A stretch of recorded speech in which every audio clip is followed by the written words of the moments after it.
Seigneur, frères et sœurs, nous vous saluons dans le nom précieux de Jésus. Déjà, nous tenons à nous excuser pour ces quelques minutes de retard liés à quelques ennuis techniques. Nous vous saluons dans le nom précieux de Jésus et nous vous souhaitons la bienvenue à ce programme, à notre culte du dimanche 22 mars 2020. Nous sommes dans la joie de vous savoir très nombreux en train de nous suivre et que le Seigneur vous bénisse. Tout à l'heure, nous allons passer un petit message du pasteur Kala qu'il va adresser aux fidèles de l'église Lifeline partout où ils se trouvent et à vous qui nous suivez partout dans le monde. Alors nous vous exhortons à rester branchés du début à la fin car le Seigneur vous bénira ce matin et il fera de grandes choses dans vos vies. Que le Seigneur vous bénisse.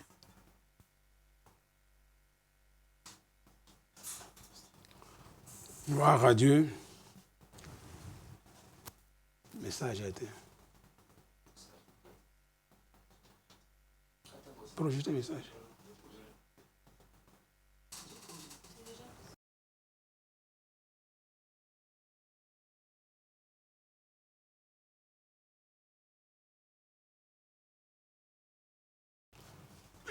Chers amis, je vous salue tous au nom de notre Seigneur Jésus-Christ.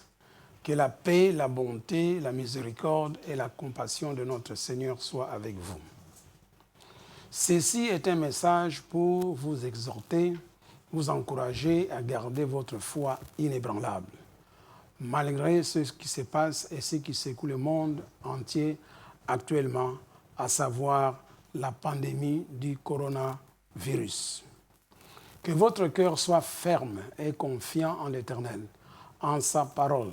Ne craignez point les mauvaises nouvelles, comme nous le dit le psaume 112, verset 7, lisons « Il ne craint point les mauvaises nouvelles, son cœur est ferme, confiant en l'Éternel. » Que votre cœur soit ferme et confiant en l'Éternel, en sa parole. Ne craignez point les mauvaises nouvelles, comme nous le dit le psaume 112, verset 7. Ne craignez pas la disette, car Proverbe 10, verset 3 nous dit « L'Éternel ne laisse pas les justes souffrir de la faim. » Ayez confiance en Dieu. Cramponnez-vous à lui, car c'est lui qui est notre refuge, notre retraite, notre forteresse, notre bouée de sauvetage.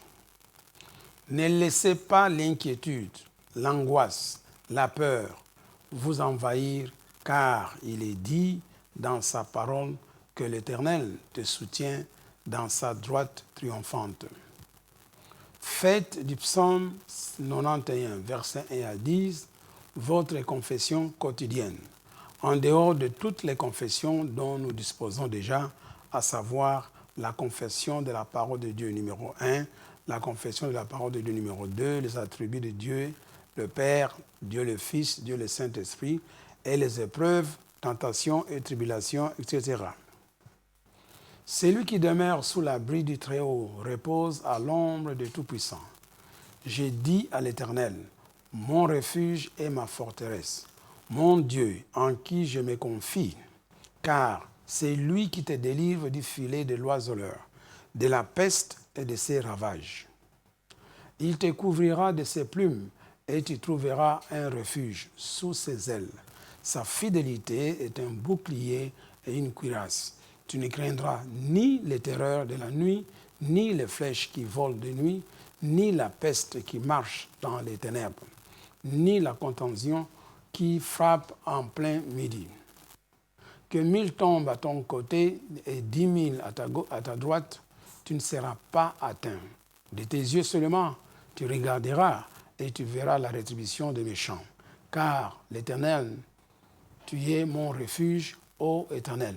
Tu fais du Très-Haut ta retraite. Aucun malheur ne t'arrivera, aucun fléau, coronavirus n'approchera de ta maison. Prenez pour appui l'Éternel des armées, Jésus-Christ de Nazareth. Confiez-vous en lui. Selon Jérémie 17, versets 7 à 8. Béni soit l'homme qui se confie dans l'Éternel et dont l'Éternel est l'espérance. Il est comme un arbre planté près des eaux et qui étend ses racines vers le courant. Il n'aperçoit point la chaleur quand elle vient et son feuillage reste vert. Dans l'année de la sécheresse, il n'a point de crainte et il ne cesse de porter des fruits. Coronavirus est un fait réel. Certes, on ne peut pas le nier, mais que cela ne devienne pas le sujet des conversations les plus utiles. Ne donnez pas vos oreilles à tout ce qui se raconte à la cité, mais suivez les instructions des autorités publiques ainsi les conseils prodigués par le corps médical sur les moyens de se protéger du virus.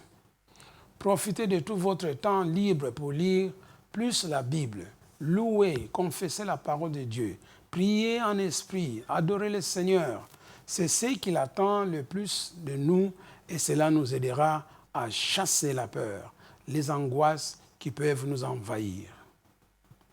Que tous les licenciés, assimilés et diacres s'organisent pour faire le suivi de tous les fidèles nouveaux convertis et principalement les nouveaux membres, pour les exhorter afin que leur foi ne défaille pas. La solution à ce coronavirus, c'est Jésus, Christ, et personne d'autre. Plan du salut en 4 points concernant le coronavirus. Comme d'habitude, point 1, le problème, c'est coronavirus. Point 2, solution, c'est Jésus.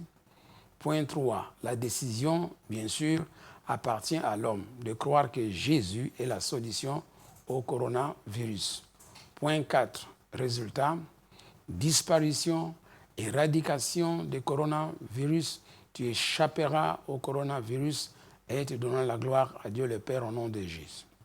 Jésus a dit dans Jean 16, 3, « Je vous ai dit ces choses afin que vous ayez la paix en moi. Vous aurez des tribulations dans le monde, mais prenez courage, j'ai vaincu le monde. » Respectons les consignes des autorités publiques, du gouvernement et du corps médical. Ne murmurez pas, surtout contre le président de la République, Félix Antoine Tshisekedi. Au contraire, prions pour lui, selon Romains chapitre 13, versets 1 à 7. Lisons, « Que toute personne soit soumise aux autorités supérieures, car il n'y a point d'autorité qui ne vienne de Dieu. Et les autorités qui existent ont été instituées de Dieu. C'est pourquoi celui qui s'oppose à l'autorité résiste à l'ordre que Dieu a établi. Et ceux qui résistent attireront une condamnation sur eux-mêmes. Ce n'est pas pour une bonne action, c'est pour une mauvaise que les magistrats sont à redouter. Veux-tu ne pas craindre l'autorité? Fais-le bien et tu auras son approbation. Le magistrat est un serviteur de Dieu pour ton bien. Mais si tu fais le mal, crains, car ce n'est pas en vain qu'il porte l'épée, étant serviteur de Dieu pour exercer la vengeance et punir celui qui fait le mal. Il est donc nécessaire d'être soumis, non seulement par crainte de la punition, mais encore par motif de conscience. C'est aussi pour cela que vous payez les impôts, car les magistrats sont des ministres de Dieu entièrement appliqués à cette fonction.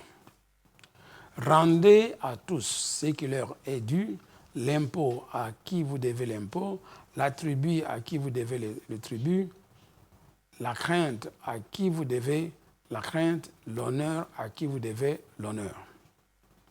L'année 2020 a été proclamée année de sacrifices et de miracles. N'est-ce pas?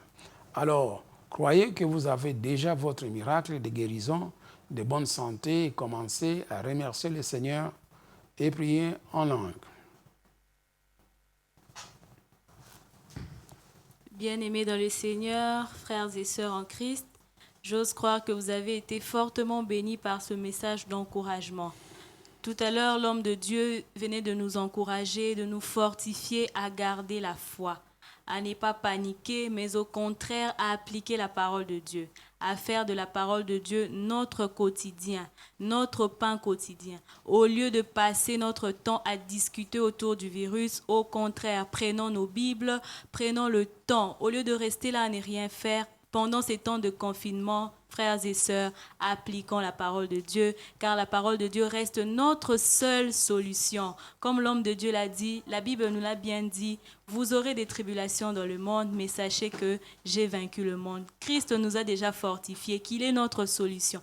Appliquons Jésus comme la solution à ces virus et nous allons voir que tout va très bien marcher et nous serons épargnés, nous et nos familles. Tout à l'heure, là, nous allons louer le Seigneur. Parce que la parole de Dieu nous dit, en toutes circonstances, nous devons bénir le Seigneur, nous devons louer le Seigneur. Ces virus ne peuvent pas nous empêcher de glorifier le Seigneur. Alors nous allons bénir le Seigneur. D'où vous nous suivez, n'hésitez pas. Louez avec nous, chantez avec nous et vous serez bénis. Tout à l'heure, là, nous allons louer le Seigneur avec Maman Colette. Kala, restez branchés et le Seigneur vous fera du bien. Merci.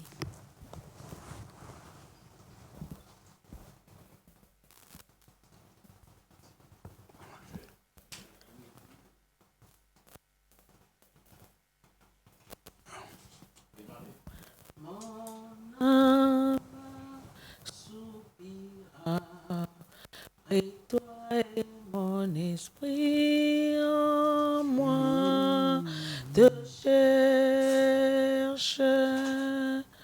Toi seul est le désir de mon cœur et je vis pour t'adorer.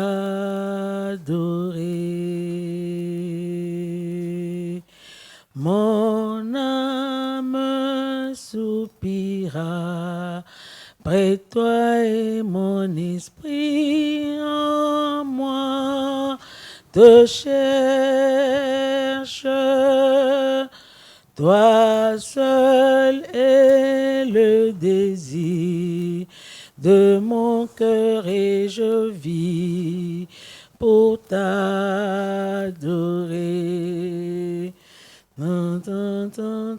Tu es mon bouclier, ma force, le roc sur qui j'ai fondé ma vie.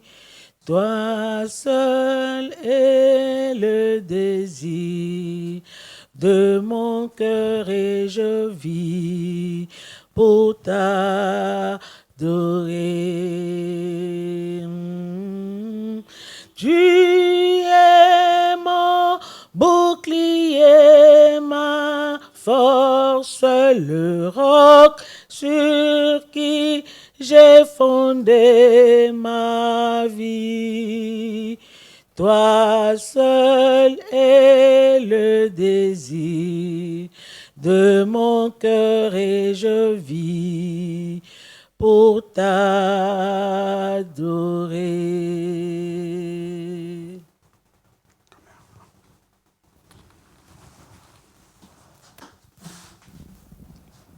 Bien-aimés frères et sœurs dans le Seigneur, nous vous saluons encore et nous saluons ceux qui viennent encore de s'ajouter, ceux qui viennent d'arriver. Nous sommes l'église Lifeline International Ministries Congo.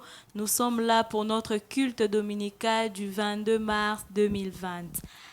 Alors, tout à l'heure là, nous avons loué le Seigneur, nous avons adoré le Seigneur, nous avons dit à travers de cette chanson, mon âme soupire après Jésus, car c'est Jésus qui est notre force, c'est Jésus qui est notre bouclier.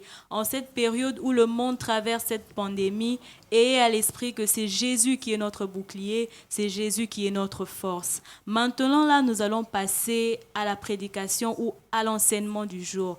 Le thème de notre prédication du jour, c'est « Divorce et Baby Mboka ».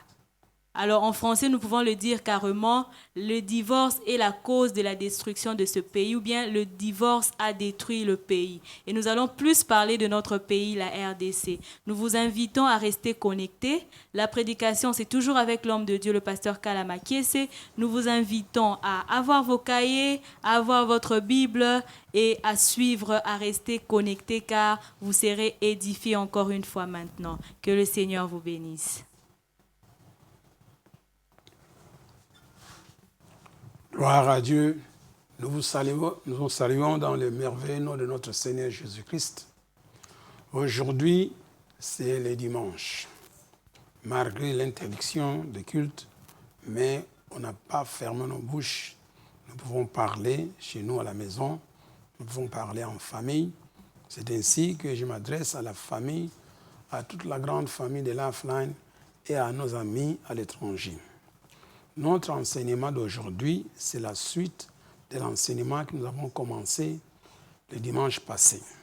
C'était le divorce en lingala et BBC Mboka Congo. En français, comme ma sœur vient de le dire, le divorce détruit le pays de la RDC du Congo. À voir le nombre de Kuluna que nous avons dans les rues, des enfants qui n'ont pas de parents, bien qui ont perdu les parents, c'est suite à ces fléaux de divorce. Je crois que c'est le moment que les hommes de Dieu doivent adresser ce problème dans leurs églises locales.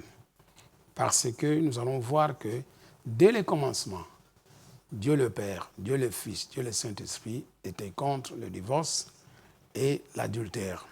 Maintenant, pour commencer, nous allons parler d'abord le vœu du mariage. Quand on se marie, ce n'est pas une petite chose, c'est vraiment une chose sérieuse. Le mariage, vous faites le vœu, bien un serment. Quand tu te maries, tu fais un vœu. On se marie pour toujours jusqu'à ce que la mort vous sépare. D'ailleurs, Deutéronome 23, versets 21 à 22, nous dit ceci: si tu fais un vœu à l'Éternel, ton Dieu, tu ne tarderas point à l'accomplir, car l'Éternel, ton Dieu, t'en demanderait compte et tu te chargerais d'un péché. Alors, mes amis, vous voyez que quand on se marie, on fait un vœu. Et en plus, Ecclésiaste 5, versets 4 à 5, dit ceci: si tu t'abstiens de faire un vœu, tu ne commettras pas un péché. Mais si tu le fais, tu dois le réaliser. Or, quand on se marie pour toujours jusqu'à ce que la mort nous sépare. D'ailleurs, Romains chapitre 7, versets 2 à 3, nous dit ceci: ainsi, une femme mariée est liée par la loi à son mari tant qu'il est vivant. Mais si le mari meurt, la femme, elle est dégagée de la loi qui l'a liée à son mari. Si donc, du vivant de son mari, la femme, elle devient la femme de notre homme, elle sera appelée adultère. Mais si le mari meurt, elle est affranchie de la loi, de sorte qu'elle n'est point adultère en devenant la femme de notre. Alors, le mot adultère, nous allons voir qu'est-ce que Dieu a dit dans la Bible à propos d'adultère. Ce qui est curieux, nous allons commencer par les 10 commandements que Dieu a donnés sur le montant de Sinaï. Alors, dans Exode 20, verset 14, il est dit clairement: tu ne commettras point d'adultère. Est-ce qu'on s'entend bien? Tu ne commettras point d'adultère. Dans Deutéronome chapitre 5, verset 18, l'Éternel reprend encore cette loi, ce commandement, pardon. Tu ne commettras point d'adultère. On n'a pas dit tu ne commettras pas, on a dit tu ne commettras point d'adultère. Donc, c'est une chose horrible. Lévitique chapitre 18, verset 20 nous dit ceci encore: tu ne coucheras pas avec la femme de ton prochain. Je reprends encore. Lévitique 18, verset 20 nous dit ceci: tu ne coucheras pas avec la femme de ton prochain. Je vais illustrer ceci par un exemple. C'est-à-dire, Monsieur Oscar ne couchera pas avec Julie, qui est la femme de son prochain, André. Elle est mariée, cette femme-là, bien sûr. Si M. Oscar le fait, M. Oscar commet l'adultère. Et si la femme de M. André, Julie, le fait, elle commet aussi l'adultère. Alors, vous voyez que l'adultère, c'est quelque chose d'horrible. La Bible, à plusieurs fois, répète: tu ne commettras point d'adultère, tu ne commettras point d'adultère. Alors, Lévitique 18, 19, il dit ceci, « Tu ne coucheras pas avec la femme de ton prochain. » Nous allons maintenant voir ce qu'il est dit dans Matthieu 5, versets 27, 28. Parce que nous avons vu que si tu couches avec la femme de ton prochain, d'après Lévitique 20, 10, l'homme et la femme seront punis de mort parce qu'ils ont commis l'adultère. Maintenant, Matthieu 5, versets 27 et 28. Nous sommes maintenant chez Jésus maintenant dans le Nouveau Testament. Il est dit ceci, « Vous avez appris qu'il a été dit, tu ne commettras point d'adultère. » Voilà, maintenant c'est Jésus qui reprend ça. Maintenant, Jésus va plus loin encore que ça. « Mais moi, Jésus, je vous dis, quiconque regarde seulement une femme pour la convoiter a déjà commis un adultère avec elle dans son cœur. » Vous voyez que l'adultère devant Dieu, c'est quelque chose de terrible. Beaucoup de gens, nous le prenons à la légère. Mais nous voyons que la Bible vraiment est contre cette histoire d'adultère. Ici, vous voyez que Jésus est d'accord avec Exode 20, 14, qu'on venait de lire, Deutéronome 5, 18, qui dit que tu ne commettras point d'adultère. Et puis Lévitique 18, 20, qui dit la même chose, et Lévitique 20, 10. En conclusion, nous pouvons dire ceci concernant l'adultère, Jésus est contre. Il n'est pas d'accord avec l'adultère. Voilà, messieurs. Maintenant, si nous voulons parler maintenant du divorce. Maintenant, le divorce, ce qui perturbe le divorce, c'est l'adultère. Mais sachez bien, comme on vient de le voir, que Jésus n'est pas d'accord avec l'adultère. Alors, pendant le divorce, ou bien avant le divorce, nous allons vous prévenir. Il faut éviter l'adultère. C'est ça le point culminant. Parce que le divorce peut te pousser à devenir adultère. Lisons le texte maintenant. Deutéronome 24, verset 1. Lorsqu'un homme aura pris et épousé une femme qui viendrait à ne pas trouver grâce à ses yeux parce qu'il a découvert en elle quelque chose de honteux, il écrira pour elle une lettre de divorce et après la lui avoir remise en main, il la renverra de sa maison.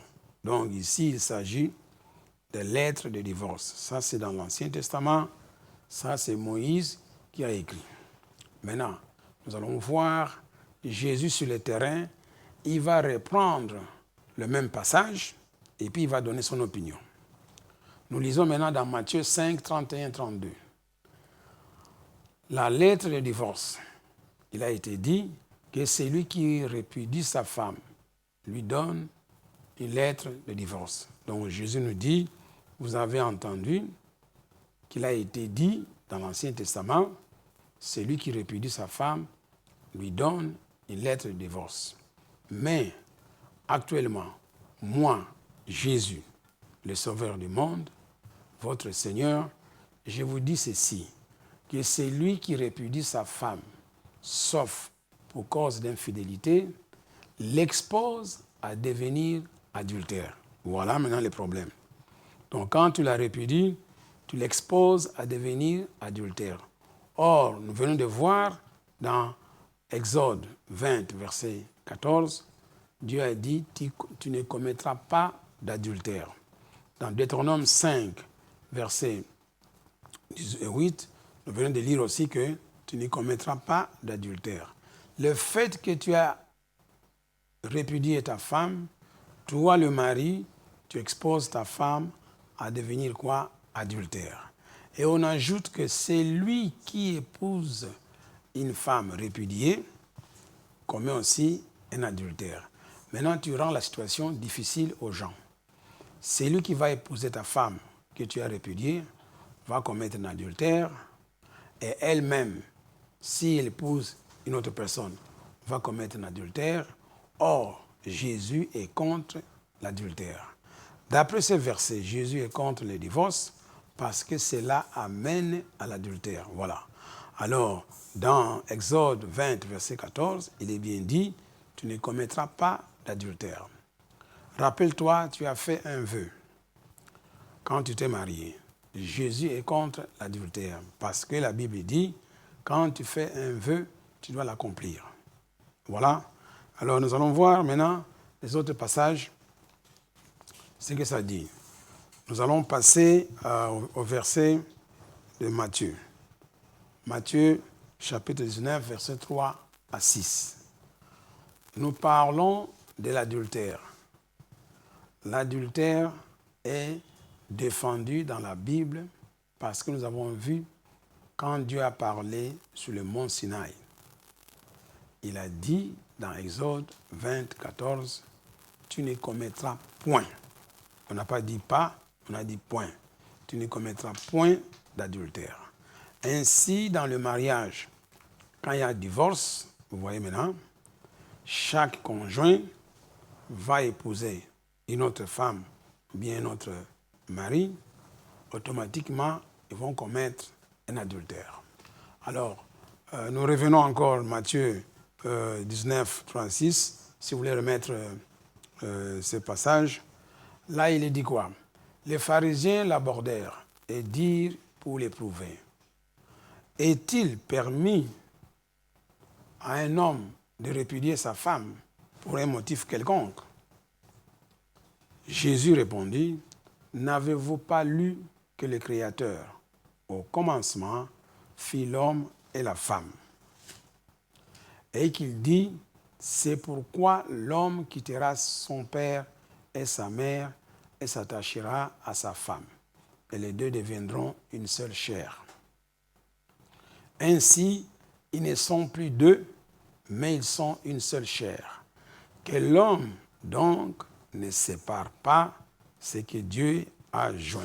Nous répétons encore, que l'homme, donc, ne sépare pas ce que Dieu a joint. Maintenant, on vous pose la question. Il est dit que l'homme ne sépare pas ce que Dieu a joint. Je vous pose la question. Est-ce que Moïse est un homme ou non? Je crois que la réponse est oui. Moïse est un homme. Donc, il ne doit pas séparer ce que Dieu a joint. Il ne doit pas leur permettre une lettre de divorce. C'est lui qui a permis aux enfants d'Israël d'écrire une lettre. Matthieu 19, 8 dit ceci, au commencement, il n'en était pas ainsi. Donc, ça, c'est la réponse de Jésus. Comme ce n'était pas ainsi, c'est-à-dire que Jésus est contre le divorce et contre l'adultère. Matthieu maintenant 19, 9. Mais je vous dis que c'est lui qui répudie sa femme, sauf pour infidélité, et qui en épouse une autre, commet un adultère. Mais je ne cesse de vous répéter que l'adultère est un commandement de Dieu. Dans Exode, Dieu a dit, tu ne commettras point d'adultère. Donc, il n'y a même pas d'espace, comme on dit en anglais, there is no room. Donc, il n'y a pas d'excuse de commettre l'adultère, bien de divorcer la femme, bien le mari. S'ils sont divorcés, chacun d'eux va commettre l'adultère. Ce qui fait qu'ils vont casser la loi d'Exode 20, 14. Voilà pourquoi Jésus nous dit qu'au commencement, il n'en était pas ainsi. Frères et sœurs, vous qui me suivez, vous qui m'écoutez, je sais qu'il y a des situations difficiles dans nos foyers, mais mon cher ami, nous devons faire un effort d'obéir à la parole de Dieu. Je crois que Jésus, quand il a dit qu'au commencement, il n'en était pas ainsi, je crois que Jésus a fait le tour du monde, de chaque pays, de chaque continent. Il connaît les problèmes qui se posent dans le foyer. Ils savent bien que les gens se chamaillent, se bagarrent, se blessent, je ne sais pas quoi, ils fuient. Mais malgré cela, sa conclusion était quoi? Au commencement, il n'en était pas ainsi. Donc, il ne veut pas que le mari ou la femme, le mari, renvoie sa femme. Donc, il est contre le divorce. D'ailleurs, on verra ça dans les jours qui suivront, la suite de cet enseignement-là. Mais aujourd'hui, nous lisons dans Marc 10, versets 2 à 12. Les pharisiens encore l'abordèrent et pour l'éprouver, ils lui demandèrent s'il est permis à un homme de répudier sa femme. Il leur répondit que vous a prescrit Moïse. Moïse, dirent-ils, a permis d'écrire une lettre de divorce et de répudier. Et Jésus leur dit, c'est à cause de la dureté de votre cœur que Moïse vous a donné ce précepte. Voilà la différence. Ce que Moïse a fait, c'est un précepte, mais ce que Dieu a dit dans Exode 20, verset 14, est un commandement. Mais au commencement de la création, Dieu fit l'homme et la femme. C'est pourquoi l'homme quittera son père et sa mère et s'attachera à sa femme. Et les deux deviendront une seule chair. Ainsi, ils ne sont plus deux, mais ils sont une seule chair. Que l'homme, donc, ne sépare pas ce que Dieu a joint. Que l'homme, donc, ne sépare pas ce que Dieu a joint. L'homme a commencé par Moïse. C'est un homme qui ne sépare pas ce que Dieu a joint. Et puis, elle est juge dans les tribunaux. Elle est membre de famille. Elle est grande sœur. Elle est tatamoissie. Il y a les oncles. On dit que l'homme, aucun homme ne peut séparer ce que Dieu a joint parce que le jour du mariage, les deux conjoints ont dit devant Dieu qu'ils acceptaient de vivre ensemble. Ils ont fait un vœu, un serment. Donc, il ne peut pas être brisé. Alors, lorsqu'il fut dans la maison, les disciples l'interrogèrent encore là-dessus. Il leur dit, celui qui répudie sa femme et qui en épouse une autre commet un adultère à son égard. Voilà que l'histoire d'adultère, c'est un problème capital pour l'Église. Jésus est fondamentalement contre l'adultère. Alors, qu'est-ce que nous devons faire? Je crois dans la suite, les jours qui viendront, on va vous donner des solutions. Dans Marc 10, verset 12, on dit ceci, si une femme quitte son mari et en épouse un autre, elle commet un adultère. Vous voyez? Même chose pour l'homme. Si l'homme quitte sa femme et en épouse un autre, il commet aussi l'adultère. Or, Jésus est contre l'adultère. Voilà, je crois, le verset de base, ce qui a fait que Jésus soit contre le divorce, c'est que le divorce provoque l'adultère. Voilà, mes chers amis, nous vous remercions au nom de Jésus. Nous croyons que ce petit moment que nous avons passé ensemble vous a exhorté. Et si vous avez des questions, n'hésitez pas de nous contacter. Nous allons répondre au fur et à mesure que cela arrivera. Alléluia, bien-aimés dans le Seigneur, frères et sœurs, de partout où vous nous suivez. J'ose croire que vous avez été fortement bénis par cet enseignement de ce jour, disant que divorce est baby simboka. Le pasteur a bien dit que la Bible est contre le divorce, la Bible est contre l'adultère. La Bible nous a bien dit que personne ne sépare ce que Dieu a joint. Même pas un homme, même pas la loi de Moïse, même pas ce que Moïse a dit, même pas les membres des familles, même pas un homme de Dieu, même pas un prophète. Donc que personne ne puisse séparer les personnes que Dieu a unies. Nous bénissons le Seigneur pour ce message du jour et nous osons croire que ce message va porter des fruits dans nos cœurs, dans nos familles. Alors, si vous avez un commentaire, vous avez un témoignage, n'hésitez pas de nous contacter. Alors, vous pouvez partager avec nous les différents témoignages que vous aurez. Pour l'instant, nous allons passer à nos différentes annonces. Nous sommes l'Église Lifeline International Ministries Congo, comme nous l'avons dit dès le début. Mais suite aux différentes mesures sanitaires prises par le gouvernement congolais, nos communiqués sont comme suit.